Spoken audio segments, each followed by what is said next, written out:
నమస్తే. Welcome to our channel. నేను మీ శాలిని.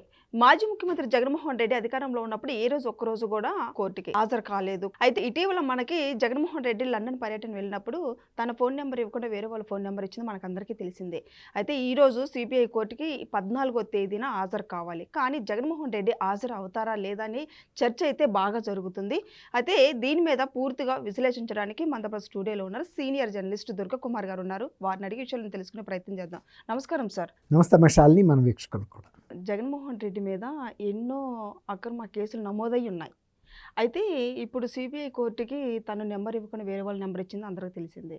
అయితే కంపల్సరీగా హాజరు కావాలని వస్తుంది. జగన్మోహన్ రెడ్డి ఏమో నేను హాజరు కాను, నన్ను వీడియో కాల్లో మాట్లాడతానని సమాచారం అయితే వస్తుంది. అయితే జగన్మోహన్ రెడ్డి పరిస్థితి ఇంకా తర్వాత ఏ విధంగా ఉండబోతుందంటే ఏం చెప్తారు సార్? జగన్మోహన్ రెడ్డి దేశంలో ఇంతకాలంలో ఎవరు కూడా కోర్టుల్ని శాసించాల, కోర్టు ఆదేశాలని శిరసా వహించారు. ఈవెన్ ప్రధానమంత్రిగా చేసిన ఇందిరాగాంధీ గారు దేశంలో అత్యంత శక్తివంతమైన ప్రధానిగా ప్రపంచంలో కూడా పేరున్న నాయకురాలు కూడా అతి చిన్న కోర్టులకు కూడా కోర్టు ఆదేశాలను శిరసా వహించి ఆ కోర్టులకు హాజరైంది. కానీ జగన్మోహన్ రెడ్డి గారు కోర్టులనే శాసించే పరిస్థితికి వచ్చింది. ఇప్పుడు ఆయన కొన్ని 3000కు పైగా వాయిదాలకు కూడా వెళ్లకుండా కూడా కేసులు నడిచినాయి.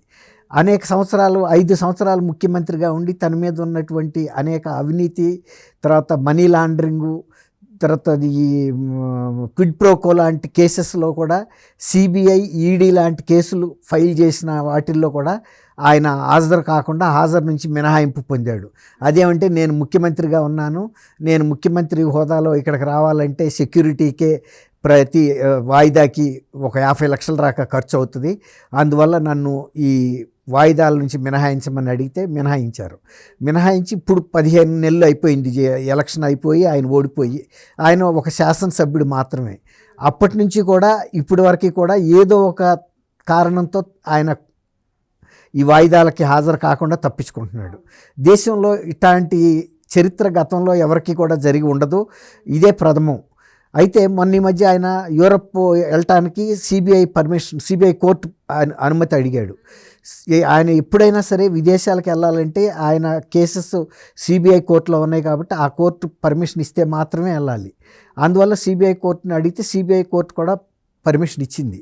ఇస్తూ ఏం చెప్పిందంటే నవంబర్ 14వ తేదీలోగా మీ పర్యటన ముగించుకొచ్చిన తర్వాత కోర్టులో స్వయంగా హాజరు కావాలని చెప్పింది. ఆయన ఒక వ్యూహాత్మకంగా ఇప్పుడు ఏం చేశాడంటే 14వ తారీఖు వరకు టైం ఉన్నప్పటికీ కూడా నేను పిటిషన్ ఒకటి పెట్టాడు, మీరు నన్ను వ్యక్తిగతంగా హాజరవ్వమన్నారు, నేను గనక వ్యక్తిగతంగా హాజరైతే నాకు చాలా ప్రత్యేకమైనటువంటి రక్షణ ఏర్పాట్లు చేయాల్సి ఉంటుంది, ఆ రక్షణ ఏర్పాట్లు చేయటానికి ప్రభుత్వానికి యంత్రాంగానికి భారం అవుతుంది అన్నాడు. ఇప్పుడే భారం కాదు, జగన్మోహన్ రెడ్డి గారు రాజకీయాల్లోకి వచ్చిన దగ్గర నుంచి ఆయన ప్రజలకి భారంగా మారాడు, ప్రభుత్వాలకు భారంగా మారాడు, ప్రభుత్వ దర్యాప్తు సంస్థలకి భారంగా మారాడు. చాలా వైట్ ఎలిఫెంట్ లాగా అయింది. ఆయన తండ్రి ముఖ్యమంత్రిగా ఉండగానే క్విడ్ ప్రోకో లాంటి డబ్బులు కొట్టేసే సందర్భంలో ఆయన ప్రజలకి భారంగా మారాడు. ప్రజల డబ్బు కొన్ని వేల కోట్లు దోసుకున్నాడు. అవన్నీ కూడా 45,000 కోట్లు ఈడీ జప్తులు కూడా ఉన్నాయి. ఇప్పుడు ఆ కేసెస్సే ఇప్పుడు ఇక్కడ సిబిఐ కోర్టులో విచారణ జరుగుతున్నాయి. అది ఆ కోర్టులో కూడా విచారణ ప్రాథమిక దశ దాటి ముందుకు వెళ్ళనట్లా. ఎందువల్ల అంటే అందులో ఉండే ముద్దాయిల చేత వీళ్ళు క్వాష్ పిటిషన్స్ చేయిస్తున్నారు, ఒకళ్ళ తర్వాత ఒకళ్ళు. ఇప్పటికి 6 జడ్జీలు మారినా కూడా ఆ దశ దాటలేదు. తర్వాత ఈ ప్రతినిధుల కేసులకు సంబంధించి ఎటువంటి కేసులనైనా 1 సంవత్సరం లోపల పరిష్కరించమని అత్యున్నత న్యాయస్థానం సుప్రీంకోర్టు అనేక పర్యాయాలు ఈయనకి సంబంధించిన కేసుల్లోనూ ఇన్ జనరల్గా కూడా ఆదేశాలు ఇచ్చినా కూడా జగన్మోహన్ రెడ్డికి మాత్రం అవి వర్తించట్లేదు. ఇప్పుడు ఆయన ఒకవేళ కనుక నన్ను రమ్మంటే వస్తాను, కానీ ప్రజలకి ప్రభుత్వాలకి భారం అవుతుంది, నాకు ఒక ప్రత్యేకమైన రక్షణ ఏర్పాట్లు చేయాల్సిన బాధ్యత ఉంది అంటున్నాడు. ఒక మాజీ ముఖ్యమంత్రికి ఏ విధమైనటువంటి రక్షణ ఏర్పాటు చేయాలో ఈయన ఒక్కడే కాదు మాజీ ముఖ్యమంత్రి, దేశంలో చాలామంది ఉన్నారు, అనేక రాష్ట్రాల్లో సజీవులుగా ఉన్న మాజీ ముఖ్యమంత్రులు ఉన్నారు, మాజీ ప్రధానులు కూడా ఉన్నారు. అటువంటి వాళ్ళకి ఏ ప్రోటోకాల్ ఎంత ఇవ్వాలో అంత సెక్యూరిటీ ఇస్తారు. కానీ మాజీ ముఖ్యమంత్రులుగా ఉన్న వ్యక్తులు బయటికి చెప్పుకోలేని కొన్ని నేరాల్లో కనుక వాళ్ళు అదృశ్య పాత్ర వహించి వాళ్ళ నుంచి వాళ్ళకి ఏదన్నా ప్రాణహాని ఉంటే అది ఏదైనా ఉంటే బయటికి చెప్పాలి. అది బయటికి చెప్పకపోతే మామూలుగా ఏ ముఖ్యమంత్రికైనా ఎట్లాంటి ప్రోటోకాల్ ఇవ్వాలో అదే ఇస్తారు. ఇటువంటి భయాలు ఏమైనా ఆయనకి గనక ఉంటే ఆయన ఏదన్నా కొన్ని అక్రమ కేసుల్లో అదృశ్య శక్తిగా పనిచేస్తే నేను ఫలానా కేసులో కూడా నా పాత్ర ఉంది కాబట్టి వాళ్ళ నుంచి నాకు ప్రాణాపాయం ఉంది కాబట్టి ఇంకా నాకు పెంచమని అడగొచ్చు. అంతే తప్ప ఇవి ప్రభుత్వాలకి యంత్రాంగాలకి భారం అవుతుందంటే ఎందుకో భారం అవుతుంది. అందరు ముఖ్యమంత్రులకి ఏ సెక్యూరిటీ అయితే ఇస్తారో నీకు కూడా ఇస్తారు. తర్వాత కావాలంటే నేను మీకు వీడియో కాన్ఫరెన్స్ ద్వారా నేను అందుబాటులో ఉంటాను అని ఆయన ఒక ఆప్షన్ ఇస్తున్నాడు కోర్టులకి. నువ్వు చెప్పక్కర్లేదు, వాళ్ళు విచారించిన తర్వాత నీకు ఏ విధంగా నిన్ను రప్పించాలా వద్దా అనే విచక్షణాధికారం వాళ్ళకు ఉంటుంది, వాళ్ళు చేస్తారు. అయితే ఇప్పుడు ఈయన ఏంటంటే ఇంత ముందుగా ఎందుకు కదిపాడంటే ఒకవేళ కనుక ఈ కోర్టు యాక్చువల్గా నిన్న విచారణ జరగాలి. నిన్న జడ్జి గారు లీవ్ పెట్టడం వలన దాని మీద విచారణ జరగల. ఇవాళ విచారణ జరుగుతుంది. ఇవాళ విచారణ జరిగితే విచారణ మీద ఆయన ఏదో ఒక ఆదేశం ఇవ్వచ్చు.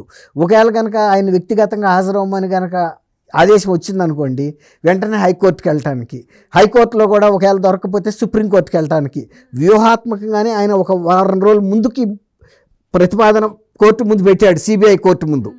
అంటే ఈ టైం దొరుకుతుంది ఒక వారం రోజుల లోపల మళ్ళీ వెంటనే హైకోర్టు సుప్రీంకోర్టులో కూడా తను ఈ రిలీఫ్ పొందటానికి, అంటే మినహాయింపు పొందటానికి ఇది ఒక వ్యూహాత్మకమైనటువంటి ఎత్తుగడ. తర్వాత ఒక మాజీ ముఖ్యమంత్రిగా నువ్వు ఉన్నప్పుడు నువ్వు ముఖ్యమంత్రిగా చేసిన నేరాలు కాదు ఇవి, నువ్వు వ్యక్తిగతంగా చేసిన అవినీతి. దానికి సంబంధించి నువ్వు వ్యక్తిగత హోదాలోనే హాజరవ్వాలి. కాబట్టి నువ్వు మాజీ ముఖ్యమంత్రిగా కూడా పనిచేసావు కాబట్టి నీకు ఇవ్వాల్సిన సెక్యూరిటీ ఏదైతే అక్కడ నియమ నిబంధనల ప్రకారం ఆ సెక్యూరిటీని పెడతారు. నువ్వు అవి కాకుండా కూడా అనేక మంది బౌన్సర్స్ని పెట్టుకుంటున్నావు కదా, వాళ్ళు అనేక మంది మీద దౌర్జన్యాలు కూడా చేశారు. కొన్ని శుభకార్యాలకి నువ్వు హాజరైన సందర్భంలో కూడా అక్కడ అతిథులను కూడా మహిళలను నీకు చూడకుండా కూడా కొట్టారు. ఆ బౌన్సర్లు పెట్టుకునే సదుపాయం నీకు ఎప్పుడు ఉంది. కోర్టుకు వెళ్ళినా ఉంటుంది, పెళ్ళిళ్ళకి వెళ్ళినా ఉంటుంది, లేదన్నా ఎక్కడన్నా ప్రజా కార్యక్రమాలకు వెళ్ళినా పెట్టుకెళ్తున్నావు కదా, పెట్టుకురా. కానీ వాళ్ళ ద్వారా ఇతరుల మీద, ఇతర కక్షిదారుల మీద, కోర్టులో వచ్చే సందర్శకుల మీద చేస్తే మాత్రం అది కేసు అవుతుంది. అది ఆయన చూసుకోవాలి. అంతేగాని నేను వస్తే ప్రత్యేకమైన రక్షణ ఏర్పాట్లు చేయాలని ఆయనే కోర్టులకి, ప్రభుత్వాలకి, ప్రభుత్వ యంత్రాంగాలకి ఆదేశాలు ఇవ్వటం అనేది ఏంటో మనకు అర్థం కాదు. మనకి నువ్వు మాజీ ముఖ్యమంత్రి అయినందువల్ల నీ ఒక్కడిదే కాదు కదా, రేపు ఎవరైనా అవుతానే ఉంటారు మాజీ ముఖ్యమంత్రులు. వాళ్ళకి ఇవ్వాల్సిన ప్రొటెక్షన్ ఇస్తూనే ఉంటారు, వాళ్ళ జీవితకాలం కూడా కొనసాగుతాయి. ఒకవేళ కనుక వాళ్ళకి అంత థ్రెట్ లేదనుకుంటే ఒక కమిటీ ఉంటుంది, దీన్ని విచారించే కమిటీ. వాళ్ళు అవసరం లేదనుకుంటే తీసేస్తారు కంప్లీట్గా. కొంతమంది ముఖ్యమంత్రులు రిక్షాల్లో తిరిగే వాళ్ళు కూడా ఉన్నారు, వాళ్ళకేం ప్రాణ భయం లేదు. ఇప్పుడు నువ్వేదన్నా కొన్ని బయటకు చెప్పలేని కేసుల్లో కనుక ఉండి వాళ్ళ వైపు నుంచి నీకు ఏదన్నా ప్రాణహాని ఉందంటే కనుక అది నువ్వు పోలీసులకు చెప్పొచ్చు. ఫలానా వాళ్ళ ద్వారా నాకు ప్రాణహాని ఉంది, ఆ కేసులో నా పాత్ర ఉందని ఏదన్నా ఉంటే చెప్పుకో. లేదు, ఈ విధంగా ప్రభుత్వాల్ని, కోర్టుల్ని కూడా ఆయన శాసిస్తున్నాడు.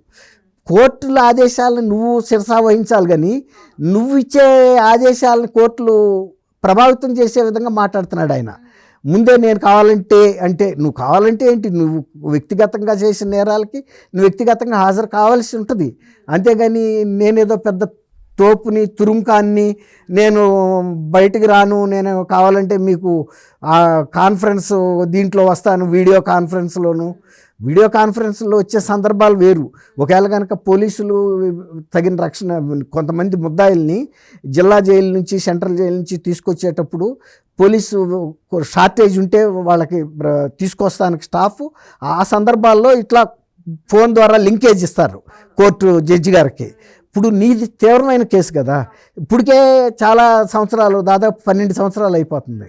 కాబట్టి ఈ కేసులో ఇంకా నువ్వు వ్యక్తిగత మినహాయింపు పొందుతాను, ఇంటి దగ్గర కూర్చుని, ప్యాలెస్లో కూర్చుని కోర్టులో జడ్జి గారికి సమాధానాలు చెప్తాననే పరిస్థితి ఉండదు. సార్, ఒకవేళ సిబిఐ కోర్టుకు హాజరు కాకపోతే ఇక శిక్ష తప్పదన్నట్టు కూడా మనకు సమాచారం వస్తుంది. అరెస్ట్ వారెంట్ ఇస్తారమ్మా, అరెస్ట్ వారెంట్ ఇచ్చి అరెస్ట్ పెట్టేసి ఆ జైలు నుంచే తీసుకొచ్చి విచారణకి పోలీసులే హాజరుపరిచి తీసుకెళ్ళిపోతూ ఉంటారు.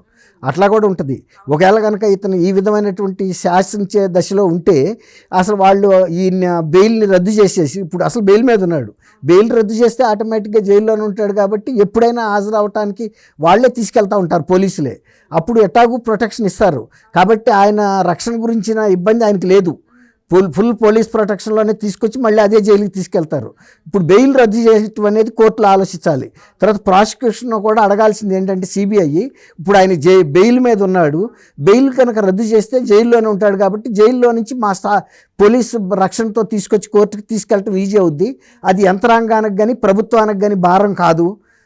2-3 కానిస్టేబుల్స్ని పెడతారు, ఇతరులకు ఎవరికైతే ఎట్లా పెడతారు అదే వ్యాన్లో తీసుకెళ్తారు కాబట్టి ఆయనకు ప్రాణహాని ఏం లేదు.